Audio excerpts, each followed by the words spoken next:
Hey, this is Tony Sagami. I want to talk to you this week about Apple and their new iPad. You know, I have some children, and one of the things I've learned from them is they're one of the very best indicators I have about popular technology culture. And when they start asking for a product, that usually tells me that it's pretty hot. And the thing they all want now is a new Apple iPad. It's a little miniature notebook tablet, and it's wildly popular. The iPhone and the iPod are probably part of American culture now, but the iPad is selling like hotcakes, but even better.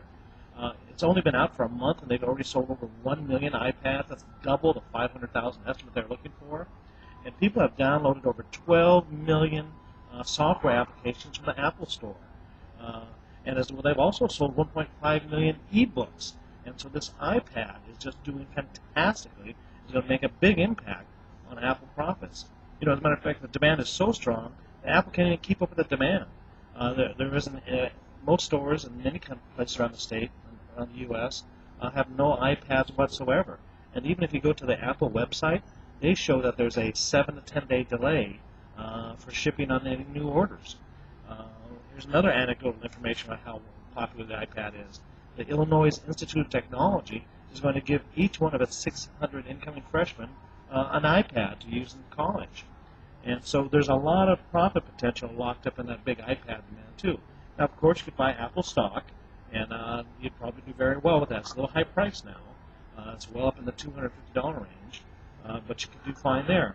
But instead, if you took that iPad and broke it, did a little autopsy on what was inside, I think you'd find a lot of profit opportunities there.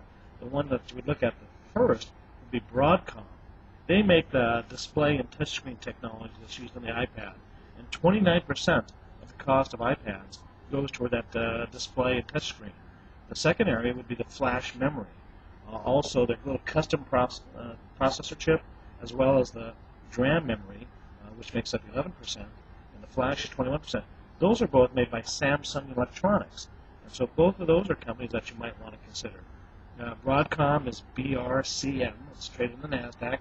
BRCM, Broadcom, and SanDisk is traded on the Korean Stock Exchange. That ticker is 5930.KS, 5930.KS on the Korean Stock Exchange.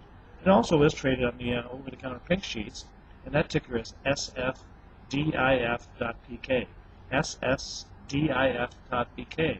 But another third option, which I think might be the most attractive, is look at the company that assembles the iPod and iPad and many of the Apple products. It's called Honhai Precision Industries, and it's a Taiwanese company, and its stock is listed on the Taiwan Stock Exchange. It's very difficult, almost impossible for Americans to buy Taiwanese stock on the Taiwan Stock Exchange, but fortunately, Honhai Precision Industries is available on the over-the-counter pink sheets, and that ticker is HNHAF.PK, HNHAF.PK. And so instead of just reading about the Apple iPad selling like crazy, do a little homework and see if any of these stocks make sense for you, because as iPads fly off the shelf, the profits of these companies will be flying upwards too. Until next week, this is Tony Sagami signing off.